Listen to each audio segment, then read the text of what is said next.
जोहार और आदाब सभी को। आज एक नए वीडियो में आपका बहुत बहुत स्वागत है। आज का वीडियो बहुत ही इंटरेस्टिंग होने वाला है और मिस्टर भाई सर में आपका बहुत बहुत स्वागत है।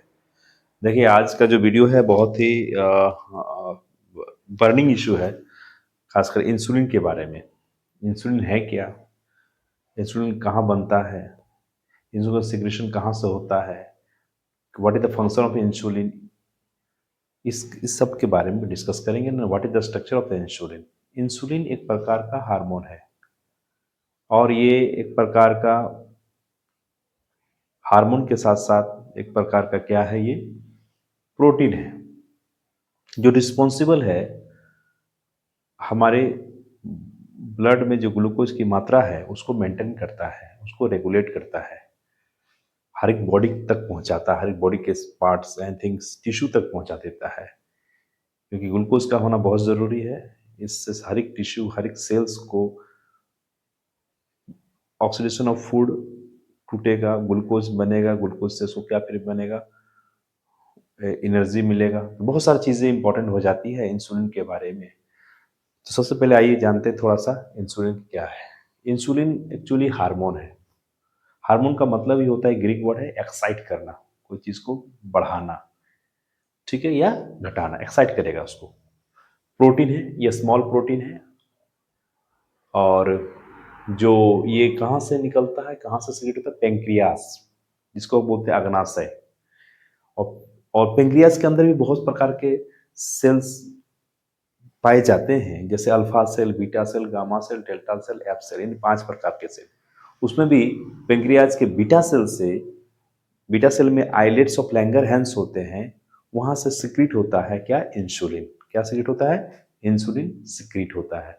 और वो पूरे बॉडी में एक्चुअली ये एक प्रकार का इंडोक्राइन ग्लैंड्स का पार्ट है, बिकॉज पेंक्रियाज जो हेट्रोक्राइन ग्लैंड्स है, यानी एक्सोक्राइन और इंडोक्राइन दोनों पाए जाते हैं, मगर जो ये बीटा सेल्स हैं, आइलेट्स ऑफ लैंगरहैंस, वो आपका इंडोक्राइन ग्लैंड्स में आते हैं और इंडोक्राइन पार्ट्स हैं, बिकॉज ये डायरेक्टली, इंसुलिन जो है डायरेक्टली ब्लड स्ट्रीम में जाता है और ये हमारे बॉडी में जहाँ जहाँ ब्लड ग्लूकोज की मात्रा की जरूरत पड़ती है वहाँ पर अपटेक करता है, with the help of receptor, with the help of insulin का जो भी चीज़ जाएंगे वहाँ से वो ग्लूकोज की मात्रा को बॉडी तक पहुँचा देगा और हमको एनर्जी प्रोवाइड करने की कोशिश बनाएगा।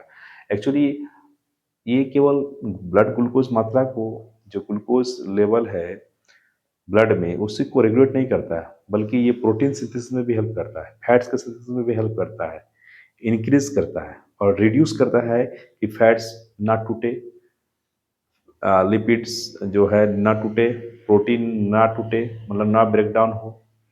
और ये इंक्रीज करता है अपटेक ऑफ इसको, शुगर इन वेरियस टिश्यू में करे काम करेगा, ठीक ना। तो देखिए यहाँ लिखा हुआ है, bacteria beta cells, islets of Langerhans, endocrine cells में आते हैं और रेगुलेट करेगा ब्लड शुगर को, ग्लूकोज को, कंसेंट्रेशन को, कि सब जगह मेंटेनेंस हो। इंसुलिन की कमी की वजह से बहुत एक प्रकार की बीमारी होती है, उस बीमारी का नाम है डायबिटीज।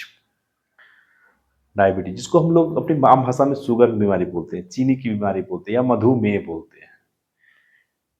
एक्चुअली हमारी बॉडी में ग्लूकोज की मात्रा का लेवल जो है, ग्लूकोज का लेवल कितना होना चाहिए, तो फास्टिंग यानी व्रत रख रहे हैं, व्रत मतलब खाने से पहले इसकी संख्या, जो इसका लेवल जो होना चाहिए वो 70 से 100 मिलीग्राम पर डेसीलीटर होना चाहिए, और खाने के बाद इसका तकरीबन 140 मिलीग्राम पर डेसीलीटर होना चाहिए।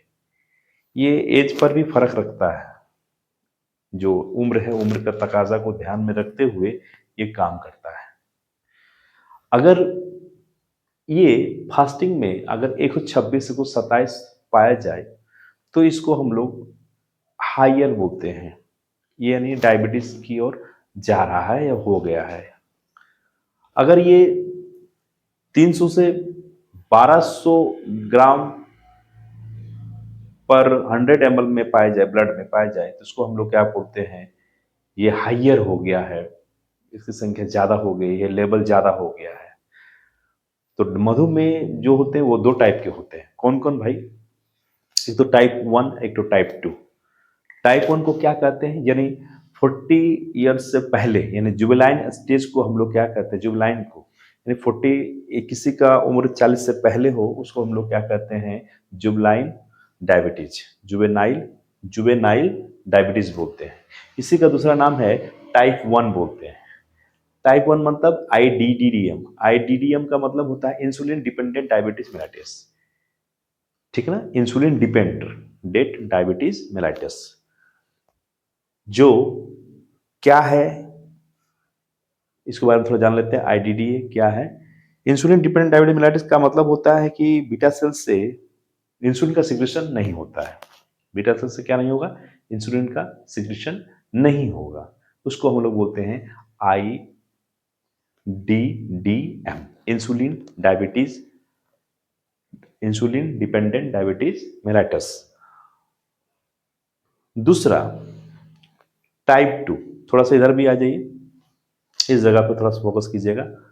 Type 2 insulin independent diabetes mellitus, यानी आफ्टर 40, यानी 40 साल के बाद, यानी इसको बोल सकते हैं maturity one set diabetes. Maturity one set diabetes मतलब आफ्टर 40 ईयर्स देखा गया है उमन इंसुलिन इंडिपेंडेंट डायबिटीज मेलाइटिस। इसमें तो इंसुलिन बनते हैं मगर इंसुलिन का रिसेप्टर ही प्रॉब्लम आ जाता है। यानी देख लीजिए, खाना हमारे पास है और मेरा माउथ बंद है, तो क्या खाना जाएगा? क्या खाना जाएगा? नहीं जाएगा। अगर हम खाना चाहते हैं और मुंह खोले हुए हैं मगर खाना ही नहीं है, तो क्या अंदर खाना जाएगा? नहीं। दो कारण यहाँ है। एक तो अगर इंसुलिन का सिक्रेशन नहीं हो रहा है, इंसुलिन स्राव ही नहीं हो रहा है, तो उसको बोलते हैं टाइप 1। अगर इंसुलिन का स्राव तो हो रहा है मगर वहां का रिसेप्टर उसको ले ही नहीं पा रहा है, यानी इसको नहीं ले पाएगा, तो उसको क्या कहते हैं? Type 2 insulin independent diabetes mellitus. Due to lack of insulin receptor की कमी की वजह से, इंसुलिन जो लेता है हमारी बॉडी के हर एक सेल्स में इंसुलिन का रिसेप्टर पाया जाता है, रिसेप्टर लेने वाला, तो वही चीज काम ना करे तो क्या कहेंगे? टाइप 2 डायबिटीज, यानी इंसुलिन इंडिपेंडेंट डायबिटीज मेलाइटिस। और ये आफ्टर 40 ईयर्स के बाद इसको स्टार्ट हो जाता है। मैच्योरिटी ऑनसेट डायबिटीज बोलते हैं इसको, याद रखिएगा इस चीज को। अब यहां पर जानना है कि अच्छा, ये डायबिटीज होने के बाद मतलब कैसे लक्षण इनके हैं? तो डायबिटीज में बहुत सारे लक्षण आपको देखने को मिलेंगे। पहला लक्षण तो उसका कट गया किसी कारण से, तो घाव भरने में, घाव को हीलिंग होने में बहुत टाइम लग जाता है। दूसरा, उसको प्यास बहुत ज्यादा लगती है। तीसरा, उसके यूरिन में ग्लूकोज की मात्रा बहुत ज्यादा देखने को मिलती है और कीटोन का फॉर्मेशन बहुत फास्ट होता है और भूख का आना बहुत ज्यादा हो जाता है, प्यास बहुत ज्यादा लगती है। इस तरह से बहुत सारे लक्षण उसके बॉडी के अंदर दिखने को मिलते हैं। इस चीज को हम लोग जानेंगे।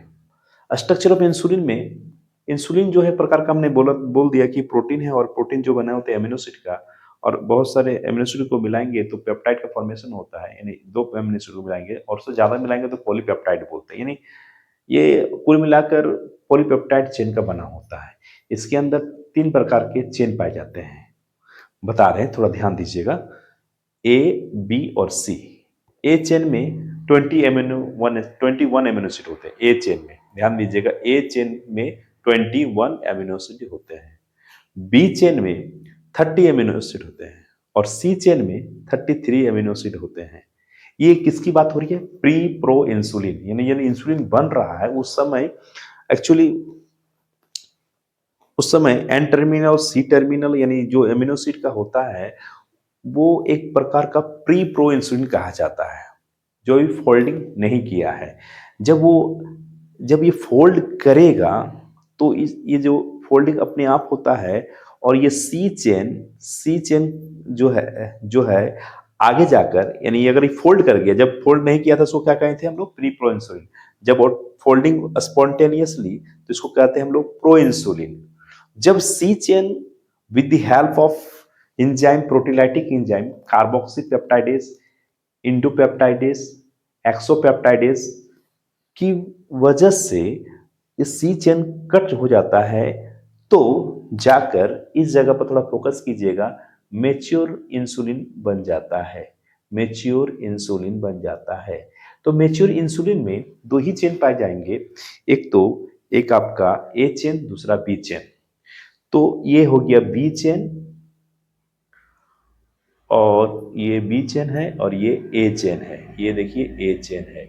और दोनों के बीच में डाइसल्फाइड बॉन्ड का फॉर्मेशन होता है। डाइसल्फाइड बॉन्ड का फॉर्मेशन होता है। वो कैसे, थोड़ा सा इधर आइए। ए चेन है, ए चेन में हम जानते हैं कितने एमिनो एसिड पाए जाते हैं। ए चेन के अंदर हमारे 1 से लेकर 20 एमिनो एसिड पाए जाते हैं। और बी चेन में 1 से लेकर कितना पाए जा रहे हैं, 30 एमिनो एसिड पाए जाते हैं। तो जहां पर डाइसल्फाइड यानी यहाँ सल्फर और यहाँ सल्फर की बॉन्डिंग होती है, तो वो 7 नंबर पर जो भी एमिनो एसिड है, खासकर सिस्टीन पाया जाता है। और सिस्टीन में S containing, sulphur containing amino acid पाए जाते हैं, सिस्टीन और मिथियोनिन। तो सिस्टीन और यहाँ भी सिस्टीन है, तो डाइसल्फाइड बॉन्ड यहाँ बन जाते हैं। और एक जगह पर 19वां यानी 19th एमिनो एसिड में वहां भी सिस्टीन पाए जाते हैं, और बीटा चेन का भी 19th सिस्टीन, दोनों के बीच में क्या बनता है, डाइसल्फाइड बॉन्ड का फॉर्मेशन होता है। यानी कोई पूछ ले कि ए और बी चेन के बीच में दोनों को जोड़ कर रखने के लिए बॉन्डिंग होती किसकी, डाइसल्फाइड बॉन्ड, यानी एक ब्रिज का काम करेगा ये सल्फर बॉन्डिंग। यहाँ 2 सल्फर है, यहाँ 2 भी सल्फर है, इसलिए हम लोग डाइसल्फाइड बॉन्ड बोलते हैं इसको। थोड़ा सा याद रखिएगा, ये बहुत बार एग्जाम में पूछा गया है। यहाँ से तो नीट हो या आपका नेट हो, जेट हो, CSIR हो, बहुत सारे अलग अलग एग्जाम में पूछा जाता है कि ए चेन कितना एमिनो एसिड को रखता है और बी चेन कितने एमिनो एसिड होते हैं। ये बहुत बार पूछा गया एग्जाम में। और दोनों के बीच में एक बॉन्ड बनते हैं, उसको क्या बोलते हैं, डाइसल्फाइड बॉन्ड बनते हैं। ठीक ना। देखिए ये इसको प्री प्रो इंसुलिन बोलते हैं, ये हो गया प्रो इंसुलिन, और ये हो गया मैच्योर इंसुलिन। और मैच्योर इंसुलिन में दो ही चेन बनेंगे, बी चेन और ए चेन का, किसका, पॉलीपेप्टाइड चेन बनते हैं। ठीक है ना। इस चीज को थोड़ा सा देख लीजिए, बहुत बार एग्जाम में पूछा गया है, इसको आप याद कर लीजिए और इसको थोड़ा सा समझ लीजिए। आपको बहुत बार एग्जाम में पूछा जाता है, तो आप इसको ध्यान से देखिएगा जरूर, क्योंकि आने वाले समय में जितने भी एग्जाम होते हैं, यहाँ से क्वेश्चन पूछे जाते हैं। आज के लिए इतना ही, नेक्स्ट वीडियो में फिर से मिलते हैं। तब तक के लिए बहुत बहुत धन्यवाद।